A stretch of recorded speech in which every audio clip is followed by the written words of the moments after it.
Welcome, guys. Welcome back to Invariance.Poker. My name is Tommy Ho, and we are joined here again by Carnage. Yo. So this is actually take two of we started into this, and then we didn't turn on one of the recordings. Error. We always make mistakes, but this is how we learn through the process. It's called life. It's life, and it happens. But the best way to do it is just deal with it and move on and make it part of your life instead of worrying, sweating it, because it's already happened. Yeah. Always kiss yourself, man. Keep it simple, stupid. Keep it simple. So before we get into my life story and everything, one of the things that I think we talked about, I wanted to talk about, because we want to talk for educational value, is hindsight and foresight, because this was a conversation I had with some poker players yesterday about in terms of investing in startups, because we were talking about business, and I was telling him most people aren't successful in business because they have hindsight. They live by hindsight. They see what came about. Yeah, I understand that. Mm-hmm. It's confirmation bias, right? They want to see with their eyes before they do anything. Like, they're too scared to act. Whereas people who in the startup worlds and the people in business, they're successful because they have that foresight. They're able to see things that others don't see, and then they're able to act upon it. And that's what we call, what you said, the third eye. Third eye. That vision, right? So, but most people, it's just unfortunate that because we lived and we've been trained to live by hindsight. And to give you context, in the poker world, most players are bad because they have hindsight. They play by hindsight, right? Yeah, or they want to believe they have foresight, but no, that's not right. Yeah, so what they do is they have a thought, a way to play, and then they look and wait for others to, where they see something where it confirm what they thought. Right, so it's confirmation bias. It's not real. It's not reality. It's just what they thought, and then they need something to verify what they thought. Yeah, I blame the WSOP. AC WSOP, like, oh man, he got glasses on. He plays like this. Tom DeWan, Phil Ivey, the magician, Esfahani. I mean, they feel like they can be just like them if they dress like them, they talk like them, and have the same kind of clothes they wear. Nah. That's not right. Y'all not catching that concept right now. Y'all need to work on it. That's what you need to do, is work on it a lot. Yeah. So it's that mindset. It's that way we think. So whereas a good player, if you look at them, they always calculate possibilities of what kind of board run outs, and then they calculate probabilities of that happening, and then they structure their strategy, their play, based on those possibilities and probabilities. So they have that foresight. They could see things happening, and when the things do work out in line with what they predicted, well, then things look really good, right? Things work out well. Yeah, that comes in the kid poker. Yeah. That's what's his name? I forgot that dude's name. Tom Dwan? No, not that guy. Okay. Oh, Daniel Negreanu. Negreanu, yeah. Yeah, so good players seem to have foresight, and then we could see that in life as well, that people who just wait for others to do something before they do it, so they tend to be more followers.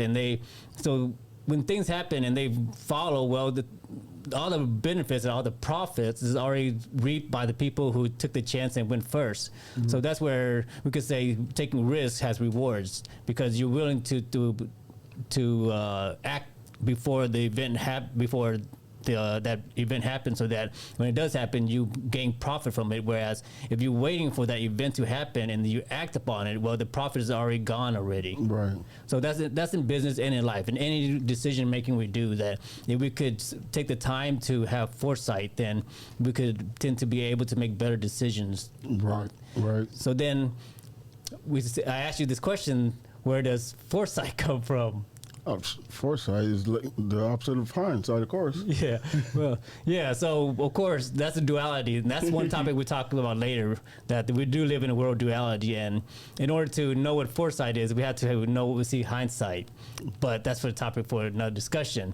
But foresight comes from the third vision, right? And the third vision is perception, right, which is the key word that we locked onto last week, was perception, which is basically the key word for this entire show is perception. Okay. So if we want to increase our foresight, then what we have to do is increase our perception, our ability to see things better, see forward. And by working our perception in a poker game, well, then we could increase our perception in life, and we could start making better decisions. So this is where we could start using poker as a training tool to start increasing our perception, so that we could start making better decisions overall. Right. Yeah. So what my brother always tells me is like, if you keep doing what you're doing, you're gonna keep getting what you're getting. So what that's telling me is like, you keep doing that redundant thing, keep going to do the same thing over and over and over and over and over. You're never going to expand your mind. You're never going to expand your concept of thinking through anything or through life. I think it's a good concept of where you're thinking through life instead of just doing the same thing over and over and over and over. Yeah, I like that part. And so one of the problems that we have in life is that we have to do things routinely, and we have to do it, so we don't get that opportunity to mix things up and change things up. Whereas, okay, in poker, we could actually mix things up and change things up, and we could actually take the time to change our mindset and our way of thinking. So then, this is where people could start using poker as more of a mental training tool to start changing their way of thinking, changing their mindset, so that they could alter things without having to make any drastic changes in real life. They don't have to do anything in real life. No, not Dallas poker. No, not the mental capacity over there. Nobody. Not yet, because most of us, we were introduced to poker through the underground network. You could say the gambling and drugs, sex, money, all that, fame, fortune. That's where poker fall in. But we were never introduced to poker as this is a game that you could use to train your mind and develop your mind and develop all the skills of intelligence that require for you to have mental wellness. Definitely. So, and this didn't just come up on me suddenly. It was through all this experiences and all these bad beats that I was taking through. Taking a lot of bad beats, bro. I've never seen so many bad beats in my life. Yeah. And I know a couple of people that just took in bad beats. You up there. You up there. And so when we left that, it was Black Friday. It was bad beat number 7. Yes, Black Friday, where it was April and the government just decided, hey, we're not going to allow online poker anymore, and all the sites withdrew from the U.S. market. But before that, let's go to bad beat number 0. Oh, we're going back to 2.0. Yes. Okay. Yes, to the 1900s. What? So this is I graduated in 98, so this was 97 in 11th grade. Okay. So there was a girl in 8th grade that I dated for a month, and we became good friends. And we were good friends through school, and then she had a boyfriend who was one of those guys that didn't speak English very well. What do you call those? Was it FOB? FOB. Yeah, Yes. fresh off the boat, baby. Fresh out the boat. So they're basically first generation Vietnamese that come here, and the mentality, because they came from the war torn, was survival of the fittest. So of course the mentality of the first generation Vietnamese was very thuggish and very gangster. So I didn't know, but this guy was a gangbanger pretty much. Oh yeah. Okay. So I know them kind. Yeah, and by the end of the story, I found out he had a jealousy problem. Well, yeah. I mean, you took his girl, and I had a kind of girlfriend, and I can't remember, because I don't have many girlfriends, because I like to socialize with girls, and I don't like to break hearts, so I keep them at a distance. Oh, you're a lover, not a fighter. Okay, I see now. Okay. So I keep them at a distance and just try to be friends with them. But she was heartbroken, and I guess whatever from relationship, and then I can't say heartbroken, but she just wanted to get away, escape, and she just asked me to go hang out. But then one morning, I went out to my car, and my windows were shattered, spark plugged. It was like web. Yeah, right. Of course, so I knew there was spark plug on the floor. Then that night, her boyfriend called and just blah blah blah. Like, he admitted to it. Wait. He broke your window, called you up, and says, "I broke your stuff." Mm-hmm.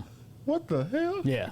So you just really gangster like that. Yeah. So I thought that was just childish. Why are you gonna go spark plug somebody's windows? Like, cost them money. So I didn't make a big deal. I was like, okay, I'm not trying to cause any trouble. Okay, whatever. Okay. A month later, I'm in there studying with my friend, and then 2 gunshots go through my window. Bam, bam. So I just yelled to my friend, "Get down!" What are you in Detroit? What kind of stuff is this, dog? You kidding me? Yeah. So, not very fun. And of course, the bullet missed and it went high. I don't know if he like. I can't tell. We have one of those like big windows, Okay. like so I can't tell if he was actually trying to scare me, intimidate me, or something. Or he just shot up and Intimidate? He shot in your window. Yeah, and we were That's good intimidation. yeah. That's super good. So of course, then he calls us up, and then talks. Wait, trash he shot again. in your window. Intimidation. Uh-huh. He called you up in intimidation. Yeah. Say, I did it. What's up? Yeah. Are you kidding me? Yeah. So at that point, I just didn't say anything. I'm like, I don't want any trouble, man. I just wouldn't. And I just called the cops. Asian lives matter, man. Come on, we both the same team, dog. Same team. Yeah. And then things calmed down, and then nothing happened. And a month later, I'm sleeping, and then boom, outside my window. I look out, and there's fire. I thought my house got set on fire. Then I look closely, it was my car's on fire. Your car is on fire. I mean, they ain't got no window anyway, so your car is on fire. Yeah. And so Don't tell me it's the same guy, dog. Well, what do you think? What the hell? So I go out there, and basically, somebody poured gasoline down the front of my window, and then lit it, and it was my tire blew up, and what caused the sound. What? So that was the third incident, and by that time, my friend came up like, "Hey, I'm gonna I'm sorry. She wrote a letter, I think, and I'm gonna distance myself from you." I'm like, "Yeah, Wait, okay." So the dude did this over her, but she gonna distance yourself over her? Man, come on, man. Yeah, she apologized. Like, I'm not gonna hang out with you for. But it's her fault because she brought this dude over. Man, Yeah. So after that, I think she had a talk with him or whatever. Things just disappeared. Nothing happened. Of course, the cops never did anything. Oh yeah, you black. That's all that is. Yeah. You black. Because just sprinkle some crack on him, man. He all right. He good. He good. Well. So that was a bad beat, but there was a funny story because that I also forgot to tell that was in Second Life, because this is where I was building up an entire, you could say, business, and I named it Wise Metaverse. Right. I just want to throw it out there because Facebook has Meta, and they are 2008, so 14 years late. 13 years late now. Oh yeah. Okay. Right, 2011. Had to do some math in my head. So, but the funny story was, I was explaining to my friend all this business, like, hey, I got all these banks and everything, and then I brought up, because people are running like strip club, escort services, and everything. They asked me, so you can have real sex in Second Life, like Real virtual sex, like because I tell people having relationships and marriage and everything. I'm like, yeah, you could have virtual sex. So the story basically goes is they asked me to go buy a dildo. So I went to the toy store, adult toy store, bought a dildo, strapped it on. Wait. You did what? Well, in order to, because you need, not a dildo, but a penis. You have to have a penis, right? So you have to go buy one. So I had to go buy one. Strap it on. Look, come on. Then I went to a strip club, of course, because that's where all the escorts are at. No. And then went to an escort, negotiated prices. Wait, and you went to an escort outside? A stripper. No, inside strip club. Oh my. In Second Life. This. Ooh, yeah, you in bad beat business over here, dog. So then we negotiated prices, and of course went to her private room. Of course, because this is real life in Second Life. So we went to a private room, and then we had virtual sex. You having virtual sex, so my friends could watch me. and your friends watching you. Yeah. No. No, that's okay. Let me perception. Don't do this. That's twisted on some kind of level. Perception. Don't do this. Yeah. Hindsight. Ain't gonna do it no more. I hope so. But Jeez. that's where I tried to tell them all these ideas, and they only locked on to virtual sex. Oh my God, you were in there one. You had a lot of bad beats. Now you got this one coming into it. Woo. But so let's take us back to where we left off was April of 2011. Black Friday, basically. Black Friday, okay. Basically, the U.S. government banned online poker, and there was no more online poker. Poker stars left. They returned. Luckily, I was on Poker Stars, so they returned all my money. Bonus. Yeah, Bonus. well, that was people on Full Tilt. Basically, got their money locked in for about 2 to 3 years until Poker Stars eventually bought them out, and then gave everybody their money back. Well, that's pretty cool. Yeah, that was pretty cool at Poker Stars, which was good. Which was like people. I don't think not many people in the poker world know that story about Poker Stars, but that was honorable of them. Very. Yeah. So then I moved online. I looked online and I found out Bovada, but they only had 4 table limits. So I went from 24 tables to 4 tables. So then I focused on quality. So my win rate, of course, shot up, and I was starting to crush. I was just from 1-2, 4 table and 1-2 hold'em because I just put a little bit in there just to test. I was winning like $10,000 a month. Man, that's a good kill. And then after a few months, they changed to anonymous table. So basically, I had no reason to anybody anymore, and that was where my game was starting to develop. Where I developed reads and I developed strategies around different players. Right. So now I had to go back to playing a systematic math game, and now it's just more need volume, and 4 table wasn't enough. Right. So then I just, you know what, I'm just gonna take a break from online poker. I'm starting to get burnt out. Then I went on to just take care of, once my daughter was born in September, I just went on to become a dad for a while, for a year and a half. Good father. Yeah, I understand. So I got involved. Like I actually learned sign language. I learned how to teach my daughter sign language before 1. Like the main signs you only have to learn is there's only 3 signs. It's like you squeeze your fist for milk. Milk, okay. And then you squeeze your fingers and kind of pinch your fingers and thumb for diapers. Okay. And then you kind of shake your hands for all done.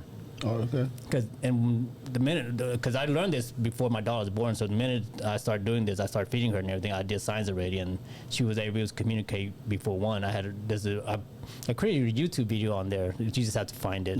All right. So, but she was able to do sign language by 1, which makes your life a lot easier. And if people like your parents are willing to put out the effort at the way beginning, then my life is going to be a lot easier down the road, just from that little effort at the beginning. Yeah, but the thing about it, with you doing this, it's a little different in Dallas, because when you do this, it's like you talk too much. You do this, like put your hand on my butt. I mean, then you do this, like I want to squeeze them nipples too. Yeah, it's a little different, dog. A little different over here. Well. And this is like, good thing my daughter don't use this. Yeah, she's like 50-50. I don't know. Yeah, well, this is 50-50. I don't know. So, but then I focused on teaching my daughter all that, and I developed really good parenting skills from there, where I read books into parenting, and I think one of my strongest skills that people don't know is that I know how to parent really well. I know how to communicate with kids. I actually enjoy hanging out with kids more than I do adult now, just because I communicate with them on their level. I understand them a lot better. That's good. That's a good thing.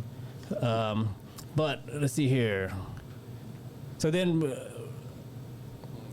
starting in late 2013, we started looking into Vapor. And that's when I started going out to live games as well. That's when I started meeting you guys. Right. I started going to underground games, and that's how I started getting to an idea of underground games. Then I started going to WinStar as well and casino games. But the drive to casino games was just too long, and being a dad, I didn't enjoy being away from my family that much. So I tested the underground games. And of course, the underground games, once I started getting into it, and I didn't know, but there was one night, my picture, somebody sent the text to my phone. Of course, my wife, I didn't have no clue what's going on with these text messages. Right. My wife looks it up, and she sees a guy, a picture of a poker table playing, and on the side, a guy getting a lap dance. Of course, that's her introduction to live poker. Oh my God! So in Foresight, no, I just want you to come play a little poker. In Hindsight, say, man, we got a couple of girls back here in the corner. You want to do something? Yeah. Okay. So she didn't really want me to go to these underground games anymore, and she wanted me to just, if I want to go play poker, go to the casino, and then. So I didn't play that much live poker, and then the adjustment from online to live took a while for me to pick up, because online is a lot more heads up and based on numbers and data, where live is basically more multi-way understanding people. Right. So it took me a while to adjust to that, pick up those skill sets and develop those skill sets to play that game. So I didn't play that much live poker, and towards the end of 2013, we got into the vapor business. Okay. And in January of 2014, we opened a kiosk, and that kiosk we invested $5,000, and within a month, sales grew up to $30,000. Jeez. So we're like, this is one of those. If you build it, they will come. Well, of course, it's definitely like that. Like people were just coming because we thought it was revolutionary, right? We were helping people quit smoking. It wasn't one of those cloud chasing business or anything. Right. So we went from one location to our peak was 5 locations within a year. We just plowed, like I just put money, whatever money I had more made, I just plowed it in. I didn't take out, we didn't withdraw any money or profit from the business. Okay. So we just kept growing. But then the long story short was, Oh, it sounds like a bad beat coming. it is a bad beat coming. This one was a pretty bad beat. So we basically outgrew ourselves, where at our peak, we got our store right in the pawn shop area, right next to WinStar. Okay. So our store was Vapor Express. Our website was vaporexpress.com. And we started where I was the main guy in the back end. I was the importer. I managed the outsourcing. I hired accountants in India. I talked to people. And I had a buyer in China. So I did all the back end stuff and inventory and everything. I just sent it to the front with these guys. They had experience with managing, they claimed they had experience managing teams and the sales teams, and they ran a gas station. So I'm like, okay, well, as long as I get to the front, they handle everything. Okay, foresight, hindsight, there it goes. All right. So, yeah. And so in hindsight, when eventually things weren't making sense, I went out there, like they had no inventory systems tracked. They had no POS systems in place, so they had nothing running well. So then I had to take over the front, and now it was just a one-man show, me just running around stores, plugging leaks and everything. We started having inventory missing, money missing, and that's the worst. Yeah, so, and now it became a fixing problem instead of trying to grow the business. And at our peak, like, my store, the store that I was going to be responsible for was the WinStar store. Okay. And that was going to be our flagship store, because our goal was in Foresight. We know Oklahoma is eventually going to become legalized marijuana. Very. So we had a spot right at the border next to a casino. Of course, we're going to be the first one getting in. Yeah, so we're like, okay, this is our flagship store. And then right around the fall of 2014 or something, there was a site, sales with clubs, online poker site, Bitcoin. I bought 2 Bitcoin for around $250 back then. Oh, man. Then I ran up to 30 Bitcoin.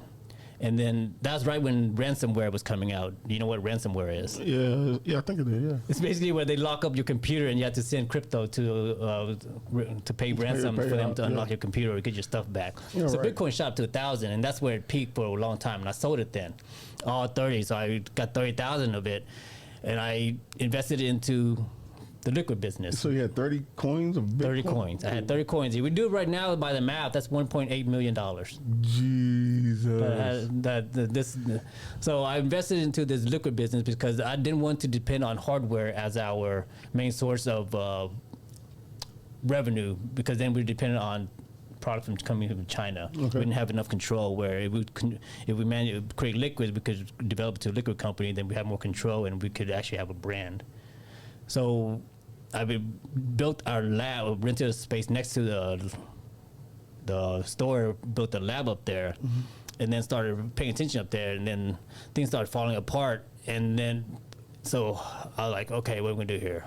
So then I just tried to focus on our liquid business and just, start cutting down the stores or whatever, or trying to fix it by supplying with liquids. Okay. Because then we could drive down our costs and handle all that stuff. Then an opportunity came up where I wanted to go to Vietnam, because I read an article, Vietnam vaping was starting to pick up. So I wanted to go there and start establishing our brand of liquid and everything. And import, because I know my experience in Vietnam is that they value products from America very highly. Very high, yeah, and yeah. if I have if I could have proof that I could bring this liquid in, it's better than liquid. They were getting liquid from China with all kinds of toxic chemicals. Right. So- They love to cut. I understand. So then I knew, like, if I get in there, establish the market. So when I was over there in January of 2015, by April of 2015, my stores got raided. We brought in the wrong people. They were just doing these, like, really just, like, small ghetto time, like, parlay cards, $10 parlay cards. Like, why would you even, who cares? That's crazy. And then, but one of them was also, like, you know, just like selling marijuana and just always reeked with weed and everything. So Right. it's like penny pinchers, like nothing significant. But from the outside, we grew up so fast and so big. Right. And then they started, like, it was a 6-month investigation following all of us. Like, I read the documents, and somebody even followed me to WinStar. What? Yeah, so it was You crazy. sure wasn't the same guy that was just shooting out your window, was it? No, these are cops. That's even better. Yeah, Even better. So, because they helped me around the first time around. right. So, it all ended pretty much. I found out, I knew I was, like, screwed if I come back, so I was prepared already. I, like, basically when we flew back Memorial Weekend, I knew I was gonna get something to happen. So basically, when everybody stood up in the airplane, they go on the PA. Everybody, please sit down. Then they go, Tonho, can you please come to the front? Wait, they called your name? They called me. I was like, at that point, I turned around to my wife. I gave her my phone, all the stuff. Right. Oh like, my God. There's only one thing that this is happening here. Oh, it's so bad. Right when I went to the front, of course, handcuffed me and took me straight to the holding cell, and I had to stay there overnight. And then find a lawyer and everything, and try to get me out before the Memorial Holiday weekend started. And I'm stuck there for extended. So I managed to get out overnight, but I almost pretty much all my stores got wiped out. The only store that remained was the flagship store. All right. Basically we had to shut that down, and it ended with a friend from WinStar offering to, hey, I'll help you out, take your stuff and, move it out and everything. Okay. He, of course, hires some people, packs on a trailer, takes it all the way to, like, near Lancaster, puts it in the warehouse, and then has a meeting with me and writes me a $1,500 check. Like 4 TVs, a $5,000 fish tanks, all my inventory and everything, shelves and everything. The moving costs and after gas and all that. And we don't really know what the real value of all this is. So here's the check. I love the friendship part. Yeah. Yeah. So 3 buy-ins. Oh my God. 3 buy-ins of 2.5, and of course, what can you do at that point? Like he already has your stuff in your warehouse, and if I think about it, of course, wasn't very smart of me. I could have fought, but I was too distraught from all this. I didn't give a fuck what happened. You're right. So I if somebody offered help, who cares? At this point, what's the worst that could happen? Oh yeah. So I got that $1,500. I went to WinStar. Like, I'm going to try to run this up, and if you want to go with a smile. That's what of course, it is. and of course, the first time I just busted, lost it all, and went home and I don't know what to do now. Oh Fuck. wow. So then when I was in Vietnam, I forgot to mention that I started an IT outsourcing kind of idea. I connected with 2 developers. I was like, hey, I'm going to go back to America, and I'm going to find contracts. I'm going to send to you guys, and let's see if we could do it. So then I went back, and this was my new hustle to get things going, and there's no money coming in. Eventually I got leads and contracts, and I negotiated barely enough contract, and then it was grinding and everything. I finally negotiated a $40,000 contract, and then after they paid $8,000, there's an oil gas company tracking app. They just backed out. So just all of a sudden. Yeah, so then it's like, man, I'm just grinding here. This is gonna take forever. I don't know how long this is gonna take, and I'm not willing to put in the work. So I quit that idea and put that on hold for a while, and just started to play poker from that contract money. I remember I had $600. I was like, man, I don't know what to do with this. So I just like I call my friend like, hey, there's a tournament at Choctaw that around that summertime. I think WSOP or WPT. Okay. So I'm like, hey, just back me up. And he's like, okay, yeah. That's so because he plays poker, so at least he knows I could eventually win it. So I went up there, took that 600, turned to 2,500, and then eventually. Like just ran it up to like 10K and hover right around that time, and like just between 5K and 10K and 15K, I just hovered right around for like it was struggling though, like for close to over a year. Basically, that was my worst year that I made in poker. It was like only, I could only say it sounds bad. It's only 65,000. Yeah, but around here, 65,000. That's gold mine right there. Baby. That was putting my daughter through a private school, a Montessori school, and my wife not working. She's trying to get her career started, which is a totally different story. But she's doing well now. That's good. That's good. Yeah, so I helped her get a career started and everything, and let's see. But where are we? Oh yeah, was 13 in it. Yeah, so I grinded that. Oh, then Then by the summertime, I started catching a break. Somebody came to me because I had put out an idea for an app called the Value Bet app. Okay. It was basically a sports betting, a price comparison app, because I knew how the sports betting stock market work and everything. So I wanted to create this app where, like, if you're like, let's say you're a sports bettor, right? Most sports betting, they say that if you're a 50% winner, 50% picker, that means you pick 50% out of 100 games, 57 out of 100. Okay. You're a long-term winning sports bettor. Okay.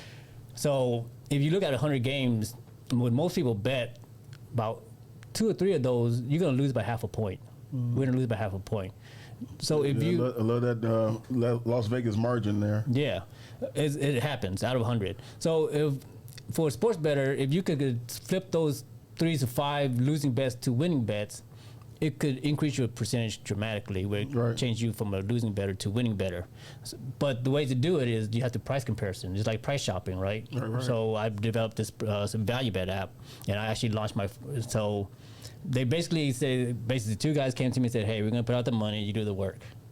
I was like, okay, free roll. And so we started developing it, and towards the end, something happened and they fell apart. So they backed out. So now, and this is where because I was able to develop with my team in Vietnam, so I was contracting them as well, so I got the app at a discount. So basically, this put me at a hole where, do I develop the app or do I quit it, because we're almost there at the end? And I had been doing all this internet marketing work to get the word out, where if you do the Google search for Value Bet app, or Value Bet, I think we're at number 4 in Google search. So I was doing all this Google marketing hacking already. I knew how to get up there. And then they quit. So I was like, man, I'm going to gamble. And because I was playing poker and I was grinding already, and I was already building up bankroll. And then it cost me basically $10,000 to finish the app, launch it out. Okay. So I launched it around Labor Day weekend around football. I was like, this is where we need to launch, because this is where it peaked. So then I went to WinStar and started talking to people and getting us to use the app. And what I found out was it was hard to get people to use the app because they bet on emotions. They didn't care about winning. They just want to pick their favorite team. Oh, yeah, they didn't do it by margin, by math. No, they don't do that. They do it by feeling. Yes. That goes at foresight again. So then I knew, I was like, man, this is harder to get to market than I thought. Like, you actually have to, the hurdle to get to people to use it is not just, hey, this makes sense, use it. You got to get them emotionally involved. Yeah. So it was a lot of marketing, and by October, November, I was running out of cash. I was like, because I had to grind less and I had to focus on the app, and I was putting money into it, and I had to shut it down because it run out of cash flow. And that's when I learned, like, the idea is great, but everybody has great ideas, and it doesn't matter. Like, you got to have the cash flow, and you got to have the execution, and you got to have the team. You definitely got to have a team, trusting team. Yes, you got to have a good team, and that's pretty much the epitome of the story of all my, if you could say, issues has been I never had a great team. Like, and we don't know. You could attribute that to me, to not being able to build a great team, or we could just attribute to bad luck. Never run into that one smart guy that, hey, could carry the load. I don't like. Where do we say luck versus skill there? Right. We don't know. Definitely don't know ever. Yeah, I mean, it's my fault for not being aggressive in picking more stronger people, but at the same time, you know, my circle was very limited to poker players who. Oh yeah, that's just conniving right there. Yeah. That's trust command right there. So I hit pit bottom again, and like, man, I backed out, and I just started grinding and struggling with bankroll. So what I'm gonna do, man? I'm gonna get me a couple of horseshoes and I'm gonna staple it to your ass, cause you got some bad luck, dog, for real. But this is where actually, it could be called a blessing in disguise, though, because so then I started grinding poker, and like, it was through a 6-month stretch where I had to support my family, my daughter's private school, and everything. The most I ever had my bankroll up was $5,000, and there was times where that's 10 buy-ins at WinStar. So there was times where I went there, I was like, you take a $1,000 beat, you just sitting there and you gotta hold it all together. Like, man, I can't fall apart here. There's like, I got shit to take care of. Right. But at the same time, you're like, if I lose more, like, there's no outs. This is it. Yeah. Like, I already lost all my credibility from, failing for the vapor business. I'm on probation. Yo, man. I don't have any credit line or anything. And your word ain't too good out there. Nah, so this is like, you gotta focus. We gotta be able to focus on holding it together. Right. Focusing on. So then I remember, focus on breathing and everything. I started learning a little bit about meditation and everything. So I started just start taking deep breaths and everything, just held it together. And those drives home from WinStar was the worst. Oh, like, I love those kind of drives from WinStar. When you get stacked, a cooler, the cooler was like getting it all in with aces versus ace queen pre-flop, and you get stacked. Oh yeah. And you gotta go home. You're like, man, this is. Like you gotta go home with no money. No, that's even worse. Yeah. So and then you're thinking about, man, like, and then I keep reflecting, like, what, like, what's going on? Like, where am I at? Like, why am I here? Like, what did I do to, like, how did I mess up so bad? The mental concept. Okay. Yeah. So then you start thinking all these weird thoughts that come into your head, and you have to kind of work through them, and then so these times start rising, and then I practice dealing with it. That's I think that's where it helped me, because I learned how to deal with negative thoughts and negative emotions as they arise, right? Because so we see the trigger events, right? A bad beat causes negative thoughts to arise. Negative thoughts. So a negative event causes negative thoughts, which triggers negative emotions. Negative emotion. And if we could see that line of event, then when that negative emotion arises, just by seeing it, there's nothing we have to do. There's no doing anything. It's just seeing it, and the moment it arises, that's how we cope with it. Mm-hmm. So if we could practice that every little time, it will actually help us deal with strong emotions that arise. Yeah, and that's how we could start to get better mentally, and by seeing our thoughts arise. But we have to be in the moment and focus to see all that. Yeah, that's why I always say, kiss yourself. Yeah. Keep it simple, stupid. So then suffering, actually, all this suffering was actually, you say, good for me. So while we say these are bad beats, we could call them good, good beats in a way. I don't know if there's any such thing as good beats or not. I don't think there is such thing as a good beat, but I'm about to say mental capacity is definitely there. Yeah. So then we get to late 2017, because I was just grinding and getting away, and I was starting to do well. I was like building up, and then I started researching, and I found this thing called PP Poker. Oh, good Lord. I was like, then I saw the business model. Basically, what do you know about PP Poker? Pretty much online gaming, pay out the end. Just the biggest concept of pretty much Bodog, after Bodog came through and fell out, and all the bravado came through and fell out. So this is pretty much the new wave of online gaming. Yeah. So if you want to look at it compared to something we know, sports betting, right? Sports betting started with people depositing money onto sites and everything. And then it eventually moved to, hey, I'm a local bookie. I have a site. I give it to you, and you bet through me and everything, right? That's how the sports betting market evolved, with the more localized and businesses. So PP Poker basically allowed the same concept, where instead of depositing money into a centralized site like Pinnacle, now is you do more localized clubs between the club owner and different clubs and members, and then they play free money, whatever it is. So then they settle it, right? That's their none of our business. Right. So the model, I was like, this is a new model because this is sports betting work. So then I contacted PP Poker. I was like, I want to work with you guys and everything. Okay. So then I started talking to them. I actually worked with them for 1 month in January of 2018, but I had to quit because there was a conflict of interest because I was actually helping people set up clubs here and everywhere else in America. And eventually, once I quit PP Poker because one of the clubs here was doing really well, and I was helping managing the back end of it. I never handled customers. I never handled the money or anything. All I did was I set up the reports because people were having problems with reports. I set up pretty much automated. I sent the numbers to Pakistan.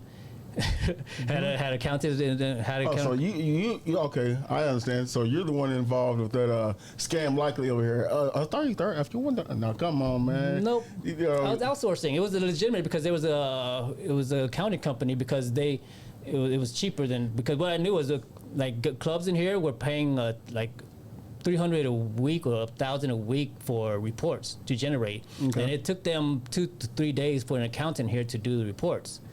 So I set it up where right when the certain time the reports the data is sent to the company in Pakistan, they generate the report overnight, and then they would send it. So by the time the morning time came here, the reports were ready and everything, and it was all automated. So then eventually I trained them to handle customer service. Like I created a chip hotline so that people would text in chips and have it automated because before then you have to contact somebody and all that.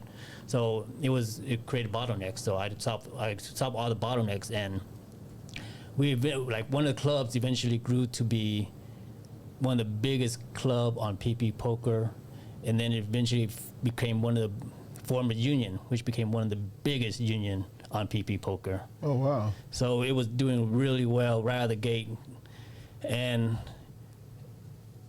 But because it was doing so well, people started looking up and started using head. Okay. People, of course, and smart guys started getting in. So then my partners had one of my partners had an idea. They're like, hey, let's make an app. Let's make our own PP Poker app. Like I had experience in the app. I go, man, you guys don't know what you're getting into. Like they're like, how much is it gonna cost? Like 50, 20, 30, 40,000. I go, man, something like this might cost you about 100, 150,000, and if we're guessing that you got double or triple that amount just to get it on the market, and then you got 10x that amount in order for your marketing budget. They didn't believe it. They were like, they were so. They're so adamant because they thinking the money coming in, the flow so they're fast. like, this is easy. Like we just build it. We have the club. We just build an app, and then we'll move our club. And if anything, we use our club money to pay for the app. Right. So like they'll give me a free roll. You just gotta build it, and they'll free roll me. So I'm like, all right, why not? Of course. So it was then in mid of 2018, I went to Vietnam to start a team. Because by then I had outsourcing, and I knew that Vietnam was growing up to be one of those, you could say, Silicon Valley type, where there's a lot of the coding and labor, and so talent is cheaper over there. So I went over there trying to put together a team, and one of my partners was supposed to be the guy who was the networker, the resource provider, right? Okay. Like they were supposed to give me all the resources, and I could build it. It was very easy. All we had to do was copy the app, replicate the app, and make it better. Right. So the long story short, let's see here. So I built a team, and then here's bad beat number 9. I knew it had to be a quick bad beat coming here. While I was in Vietnam building and working things the club started falling apart in America. Oh, of course. Fumbles started happening, and nobody was kind of daily kind of monitoring and watching out for things. Okay. So the club fell apart. The biggest club in the biggest union, and the union fell apart. Oh yeah, it's even more better. So and then, but at that time there was one of our agents was a really smart guy. He went and bought a union and bought a club, built a union, and built everything up. And he basically went to China to build his app after us. Basically, we spent collectively we spent $300,000, and they spent over $1 million. And what I found out was we had no chance. Our team sucked. We didn't have the capital. We didn't have the network. We didn't have the talent. So we didn't have anything to compete with these guys. We didn't have the brains, the power, or anything. So basically, they built this app called Poker Bros. Of course. So they beat us to the punch, and once they beat us, there's nothing we could do with our app. We could launch it, but I knew there's no point. Like, there's only room for one app, and so we lost to Poker Bros. Oh, of course. Dang. And then what I found out was the guys I think made more money because Poker Bros, they transacted through Bitcoin. So the guys made more money through Bitcoin going up than they actually made through Poker Bros. Huh. Think about that, and think about how big Poker Bros is now. Oh yeah, that's hindsight for you right there, big time. Yeah. So, but I would. So one of my partners is the one that backed out because the club fell apart and everything, and so the other partner I convinced, like, we got this. Before I found out about Poker Bros and everything. Before I found out how bad we were. This is lack of foresight, and now I'm showing you hindsight. Yeah, for real. I've seen all your hindsight, man. It's just bad luck right there. The problem with coding is that you never know how good they are, or how bad they are until the products start coming out, and like we got up to where it was dealing and everything, but we had this bug of the button moving and the blinds, and it took them a month. And then we hired a QA, and then these guys they brought in just couldn't do the work of fixing this button. And I was like, man, we can't fix this button. We can't really. How are we gonna do that tournaments and advanced things like this? So then I remember my last trip in Vietnam. So then I knew we couldn't beat Poker Bros. So then I pivoted us to a report app because we already had the framework. I was like, well, all these clubs are struggling to generate reports. If we just get them all to import the data, we'll give away our report app for free. We get them all to import the data and everything. We generate reports for them. This way, and then they created the clubs and all that. This way, we captured the data and membership and everything, and we could launch our poker app later. But we need this to capture all the customers and everything. Right. And we built the report app, and it started having bugs. So when I launched it, I remember I just kept going to people like, oh yeah, I'm sorry. I'm like, what the hell is going on? Right. I go back and I just found out we just couldn't. The team sucked. Couldn't even handle a report app. We were just generating reports and just having issues. So then my partner was starting to lose confidence in me. My other partner, like, we're burning through money and nothing's working, and like my ideas look like it's failing because we're not getting in sales or anything. So my last trip to Vietnam was the final. I'm going to try to say this. We let go of the main guy, brought in a different guy. Well, we're going to pivot to sports betting. Like, this idea still works. I think this is still a good idea, but I just don't want to do it. But basically, we created a club and just we're gonna do sports betting instead. And I set it all up and everything, and we got the product working, got it to kind of like soft launch, got some people to start using it, and then COVID hits. Wow. So all that work is like, then my partner's like, I'm done. Because in hindsight, yeah. Yeah. So now I'm like, so then I'm done for now. I just took a break. I didn't do anything. That's when COVID hit, and I just got into yoga and everything. And then it was just because of all this, I went back and forth to Vietnam, where I discovered Eastern philosophy, meditation, yoga, mindfulness, and I connected it all with poker. Like hey, because what it is basically, Eastern philosophy teaches you that about suffering, that we suffer because we can't see things correctly. and if we could fix our vision, then we could clear our mind. And I'm like, well, and then they say all this is done through meditation, but our meditation is very simple. It's just basically watching your mind, watching your thoughts. So I'm like, I've been doing this at the poker table.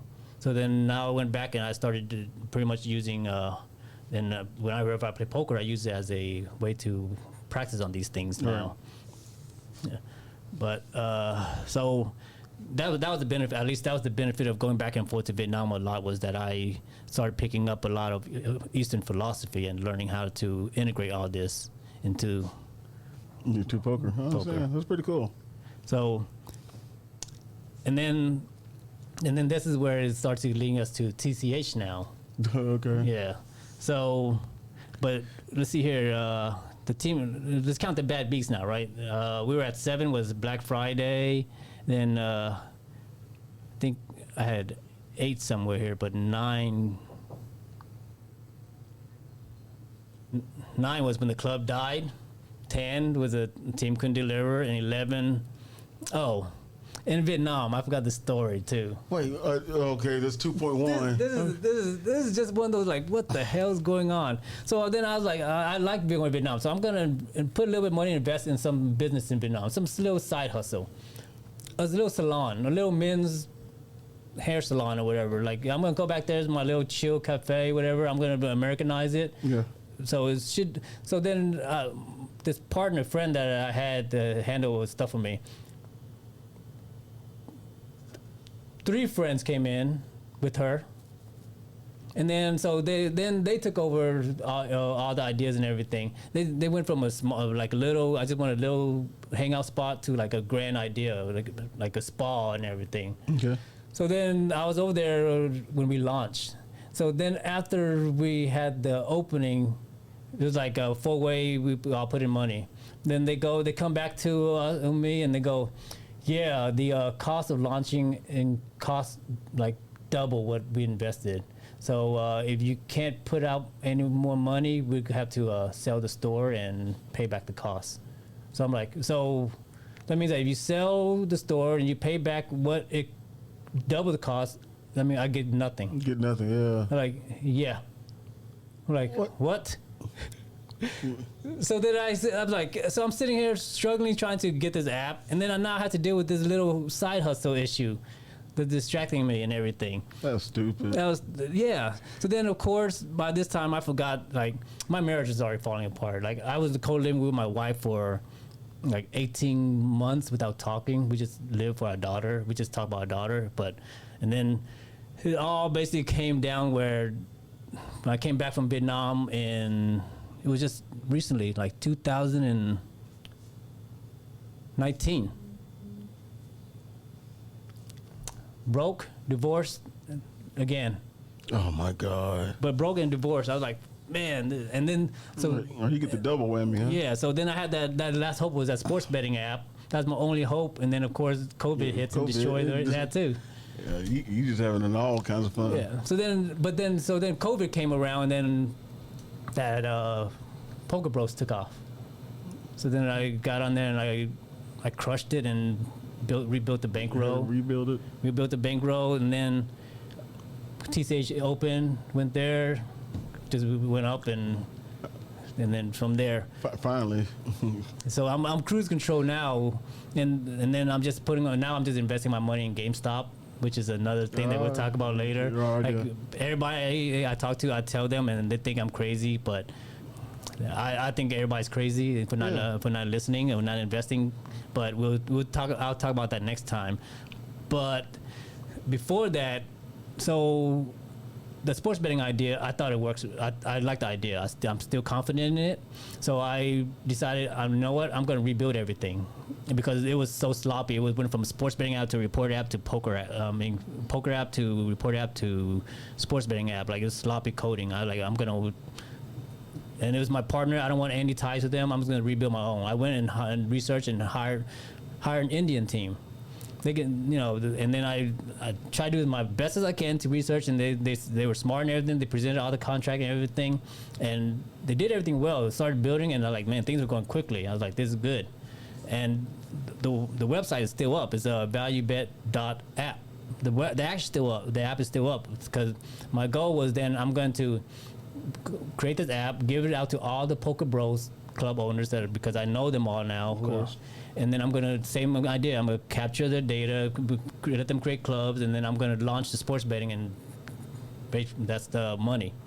And then, but there's a but to this now. Another bad beat, of course. Oh, of course. What's So- this, 1900? Well, how many? Man, how many bad we beats lost is it, man? track of it. I think 13 now. I have it here noted at 13. So then then they built the app and we got everything to launch. And now what they do is they basically holding me hostage. Every little thing that I want done, like it would cost me $500 for a delete button. I'm like, how am I going to scale and grow this business if I'm going to have to pay $500 for a delete button and argue back and forth about this issue? And so I was like, you know what? Screw you guys. I'm done with this business. I'm done with this. I'm done with business. Period. I'm done. Like I cannot. Partners are bad. Like I cannot find good talent. I'm bootstrapping everything and keep going broke. Right. Like I'm done doing business. I'm just gonna like grind, play poker, do yoga, and meditate. Just kind of go retreat on my own and do my own little world and just focus on attaining nirvana, enlightenment. Yeah. Got to do that. Yeah. It's all about the body and spirit. Yeah. But in poker, that's crazy.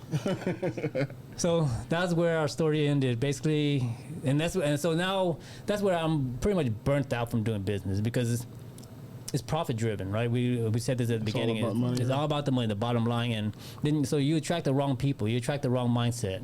So that's where I picked up this idea of nonprofit.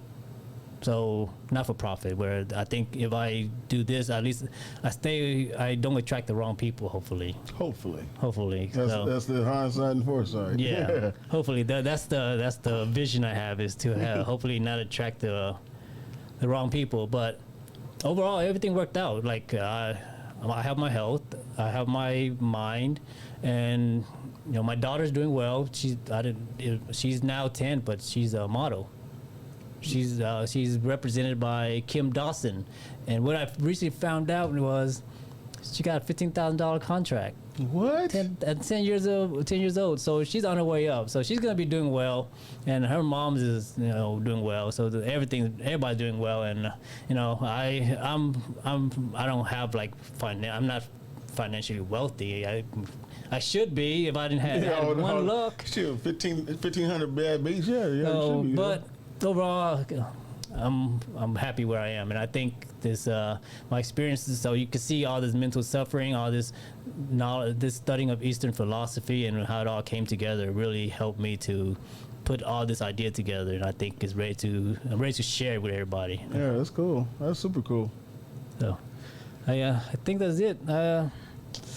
Can't really think of anything else to say. That's the end of the story, and I appreciate you for Giving insight. giving insight and adding color commentary to this. Oh, no doubt. That's what I try to do.